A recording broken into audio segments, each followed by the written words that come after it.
She was on vacation with her husband, and they were scoping out graveyards on the way, as you do, when she saw it. Rising out of the old cemetery, big as an old macabre telephone pole. Was this some kind of bizarre art piece the authorities hadn't gotten wise to yet? Even as she stepped out of the car, the megaphones on its head screeched to life. 9, 18, 1, child, 17, remove, vial. A buzzing, doubled voice screamed random words at her. At this point, it jerked into motion, striding down the hill towards her. And this post, on the 18th of August 2018, was the first time the world had heard of Siren Head. Not since the times of Slender Man had the internet seen a cryptid rise to fame in such a way. And just like with Slender Man, this led us to one creeping inevitability. Fan games. And today, I'm going to look at some of them for the better, or, more likely, for the worse. Let's begin with Siren Head Field. Siren Head Horror Scary Adventure Siren Head. If you can guess the antagonist and setting of this one, you may just have a chance at the game's puzzles. There is a blank in the aquarium. That's strange, I don't think these letters can actually spell blissful sense of hubris. Anyway, in this you play as a presumably young boy, which is a little confusing considering he has the grunting sounds of a middle-aged man and the footstep noises of someone rocking akimbo wooden peg legs. But who am I to judge? Everyone has their own circumstances. And you're attempting to find your parents in an enormous cornfield, which I can only imagine is a very relatable scenario to anyone in Middle America. The twist being that Mr. Head is chasing you around, yelling insults and so on, and occasionally you'll find a dead cow or some strange disembodied arm grasping at you, but once again, I don't know much about Middle America, so I can't really comment. But the thing that stands out most to me is the, deterrence mechanic. In order to deter or lure away Siren Head, you throw paper aeroplanes, and he chases them, like a puppy, which is certainly a choice on the developer's behalf. But the game is very monotonous, and there are wildly imbalanced randomization mechanics that eventually made me stop playing altogether. It may disappoint you to hear that I'm giving up on night 1 of 7, but frankly, the Siren Head versus man-child, pirate, origami warrior narrative isn't quite doing it for me. Let's move on. And move on we do, onto Siren Head, a Siren Head experience. You must go to work as a park technician while a strange figure lurks deep in the trees. What a quaint little truck, and what a quaint little frame rate. This game is only 5 or 6 minutes long, but honestly, it's pretty good. Despite the poor performance and, I believe, stock assets, it manages to capture the spooky forest where something may be lurking in the trees atmosphere, which is admittedly not a high bar to set, but given the fact that Siren Head is a telephone pole with teeth, we're not looking for a hugely specific or grandiose feeling, and really there's not much else to say about it. It was pretty good. Next, we move on to Siren Head Retribution. Powerful media exists only when media poses important questions that the consumer must ponder for themselves. And the important question posed here is it acceptable to eat pasta in a Jeep? I haven't been this torn since the cereal in a Range Rover debate of 2012. Now, one thing that I wasn't expecting to find going into this was a game that would actually impress me, yet here we are. Siren Head Retribution does some very cool or otherwise creative things, and here's a short list of them. It's a game that actually makes good use of notes, as they're not purely expositional or fluffing material, and they actually work to build up the story in a well-paced yet non-linear way. Plus they expose the great pasta debate.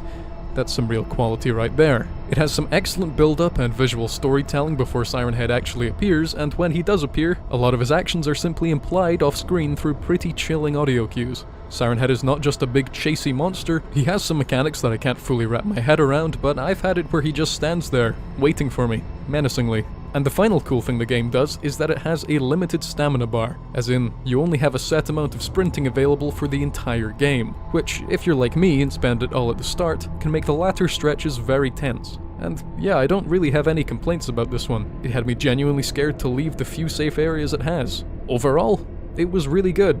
I'm strangely disappointed. I wanted them to all be bad or middling. Let's move on to Siren Head, the horror experience. The horror experience. If you do not like a scary atmosphere, please do not play this game. Okay. But for real, I started this one out rather disheartened, as it was also, initially, pretty good. I mean, it was clearly a slender clone of sorts, but it had some definite effort put into it, like these cinematic black bars that appear for, I'm sure, a reason. But this disheartened feeling died a quick and painful death when this happened. There it is. I was wondering when the terrible, forced jump scares would turn up. Wonderful. It doesn't end there though, there are 3 other great things at play here. Number 1. Why does Siren Head walk like he's politely jogging to catch an elevator? Number 2. Why do these random sound effects play at random times? And number 3. Why, when prompted to escape from the woods, can I simply launch into orbit to avoid all danger? And I think that just about covers this game. It genuinely did have some cool sound design, but it also had this. Next, Siren Head Origins Demo. That's a pretty bold font choice, I must say. Hello, Sam. So many people have complained about the weird occurrences of sound in this area. And I thought you would be the perfect plumber to fix the siren. Oh. Yeah, that was an intro. An intro that is followed by some much better voice acting. Reported these weird noises around the area, and I don't think these sounds are coming from random speakers in the forest. And that, my friends, is the danger of getting YouTubers to voice act for you. On an unrelated note, you should check out A Place Forbidden and Rogue Legends Dark Realms. Anyway, this is a retro-styled game where you walk a bit, and then you walk back again, and then you pick a thing up, and then you walk again, and then it just kind of ends. It's definitely not the worst game I've played today. It had Mothman. I'm not sure why the winged wretch appears, but okay, Mothman's pretty cool. Yeah, that was it. It's a demo, I'm not sure what you were expecting. I'm also not entirely sure what I was expecting. SCP-6789. Siren Head. You are a guy named Mike and you live in a small home in a lovely neighborhood. Your wife Sam has been out for 2 hours and she should have been back a while ago. The news on TV said to stay in your homes no matter the situation, but cut to static before you could find out why and you can't find the remote. This is definitely the most relatable way of starting a horror scenario. Our quest, find the remote. Oh, I found it. Then Siren Head wanders over and throws a car at us. Siren Head 64. No, that's really all I've written for this one. Back when Siren Head was first gaining traction, the horror community seemed to collectively agree on one solemn truth. The thing we needed to see Siren Head appear in was Banjo Kazooie. Well, fret no longer, comrades, because that's exactly what Siren Head 64 is. The game opens with Alex Jones screaming into a microphone before we're thrust into a dark forest to basically live out a madman's collectathon. Take 42 pictures, get chased 5 times, find 10 hidden notes, collect skate. Sorry, not skate, I meant, collect main.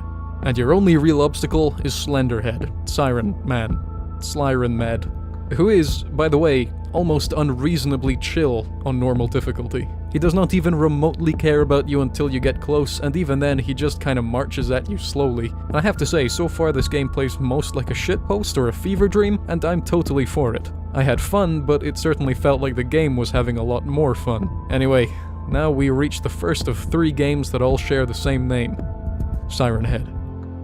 Big update 1.5. You run forwards, and then you run backwards. I wonder what the big update was. The Legend of Siren Head. You run forwards, and then you get jump scared. This one didn't need a big update though. Siren Head 1995. Go find Chad. You're asking the wrong channel, buddy. In this one, you walk forwards, then Siren Head just kind of politely follows you, and then it sort of ends. God damn it. Please let us be done with these side-scrollers. Oh, wait. No, go back. Go back.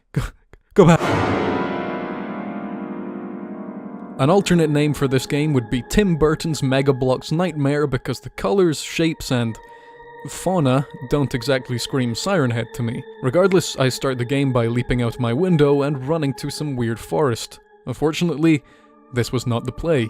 So I restart, and I'm introduced to one of the most unique control schemes that I've ever encountered. To pick up items, you press K. To place items, left click. To interact with a chair, E. To interact with car doors, Y. That's 3 more buttons than most developers would dare to aspire to, but Woods of Siren Head has more bravado than that. I think we may have just found the Chad that Siren Head 1995 warned us about. Then we get in a car crash and Siren Head steals our dad before casually walking past us. In a strange way, this game made me feel quite unwell. My brain simply could not cobble together all of this game's offerings, so I let Siren Head kill me so we can move on. And now we move on to the second game, simply titled Siren Head. A new Siren Head game, yeah. Alright, don't get sassy with me. Never mind, it's just this one again under a slightly different store page. God damn it, no big update for us this time. Finally, we move on to our 13th and last game, Siren Head. The third Siren Head. Well, the second. Well, technically the first. I'll explain in a second. There's a very particular reason I'm ending on this one. That being that this was, to my knowledge, the very first Siren Head fan game. It's also, in my humble opinion, the best. While it does follow the same formula as a lot of the other games, that being run forwards, run backwards, it does so while allowing you to inspect various aspects of the world while doing so. It has subtle little visual and audio cues, it makes good use of the retro aesthetic, and it doesn't have any jump scares. It was also one of the earlier releases from Modus Interactive, who has gone on to become a staple of the haunted PS1 retro horror community. It's a simple game that comes in, shows you a neat cryptid, and leaves. A lot of the other games simply recreated this one, but not as well, or they attempted to emulate Slender, the 8 pages, without fully realizing what made Slender special. Because I can tell you right now that Slender was not special because it had you wandering around in some ridiculously dark woods hunting collectibles. It was special because it introduced small indie horror to a wide audience. And that's really it. That's why only one Slender clone is remembered, because the gameplay is completely unremarkable. The one clone that is remembered, by the way, is Baldi's Basics, but that game has, a lot more going on as well. And I really don't want anyone to walk away from this video thinking that I'm mocking or trash-talking any of the developers that have made these games. I actually applaud them for putting themselves out there and trying their hands at game development. God knows that my early stuff is pretty bad, and I naively think that my newer stuff is better, and I hope that a lot of these devs continue making better and better stuff too. Don't let my disparaging comments dishearten you, let them motivate you instead. And with that, I'm brought to the end. If you're looking to play some Siren Head games, then I'd recommend Siren Head by Modus Interactive and Siren Head Retribution by Nathan Brower.